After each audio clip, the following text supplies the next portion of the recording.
அப்பா! இந்த குழந்தையோட முகத்துல சிரிப்ப பார்க்குறதுக்கு கிட்டத்தட்ட 1 மாசம் ஆயிடுச்சு எனக்கு. இந்த கஸ்டமர் வீட்ல லாஸ்ட் மந்த்து ரிப்பேருக்காக போயிருந்தேன். அப்படி போகும்போது இந்த குழந்தையோட அப்பா மாடியிலேருந்து வண்டிய கொண்டு வந்து என்கிட்ட சர்வீஸ் பார்க்கறதுக்காக குடுத்தாரு.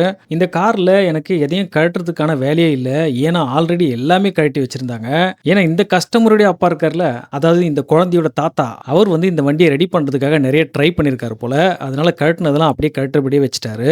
நானும் இந்த வண்டிக்கு பேட்டரியிலேருந்து பவர்லாம் எல்லாத்தையும் குடுத்து செக் பண்ணி பார்த்ததுல, மோட்டருக்கு சுத்தமா பவரே வரல. இது என்னடா வம்பா போச்சு அப்படின்னு சொல்லிட்டு மல்டிமீட்டரை வச்சு எல்லா அவுட்புட் லைனையும் செக் பண்ணி பார்த்தேன். சுத்தமாக பவர் எதுலேருந்துமே ஜென்ரேட் ஆகலை. ஃபைனலாக மதர் போர்டையே ஓப்பன் பண்ணி செக் பண்ணும்போது தான் தெரியுது இந்த மதர் போர்டில் தண்ணி உள்ளே போயிருக்கு அப்படின்றது. அதோடு மட்டும் இல்லாமல் இந்த வண்டியோட ஒயரிங்கை பார்த்தீங்கன்னா அங்கங்கன்னு கண்ணாபின்னு கட் ஆயிருந்தது. அதனால் நான் கஸ்டமர்கிட்ட, சார் இது இப்போ முடியாது, இது கண்டிப்பாக போர்டு வர வச்சு தான் உங்களுக்கு தரணும், இது டைம் எடுக்கும் பண்ணுறதுக்கு அப்படின்னு சொன்னேன். அப்படி சொல்லும்போது அவங்க குழந்தை பின்னாடி நின்றுருந்தான். அவனோட முகமே வந்து மாறிடுச்சு.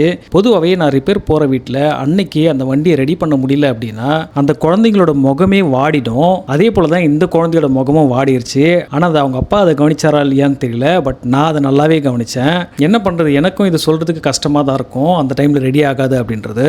ஆல்ரெடி நம்மக்கிட்ட இருந்த மதர் போர்டு எல்லாமே ஸ்டாக் கிளியர் ஆயிடுச்சுன்றனால இந்த வண்டிக்கு தனியாக ஆர்டர் போட்டிருந்தேன். ஸோ அது வர்றதுக்கு கொஞ்சம் டிலே ஆயிடுச்சு. ஸோ வந்ததுக்கப்புறம் இவங்க வீட்டுக்கு மறுபடியும் விசிட் பண்ணியிருந்தேன். விசிட் பண்ணிவிட்டு அவங்களுடைய பழைய மதர் போர்டை ரீப்ளேஸ் பண்ணிவிட்டு வண்டியில் ஒயரிங் எல்லாத்தையும் கரெக்டாக கனெக்ஷன் கொடுத்துட்டு பேட்ரி புதுசாக போட்டுட்டு வண்டியை ஆன் பண்ணேன். வண்டி பர்ஃபெக்டாக ஆன் ஆயிடுச்சு. அப்புறம் வண்டியில் ரிவர்ஸ் ஃபார்வேர்டு, ராக் மோடு, அப்புறம் ரிமோட்லேயும் வந்து பேர் பண்ணி லெஃப்ட் ரைட்டு டேர்னிங் எல்லாமே செக் பண்ணி பார்த்துட்டு ஃபைனலாக கஸ்டமரை கூப்பிட்டு வண்டியை கொடுத்துட்டேன்.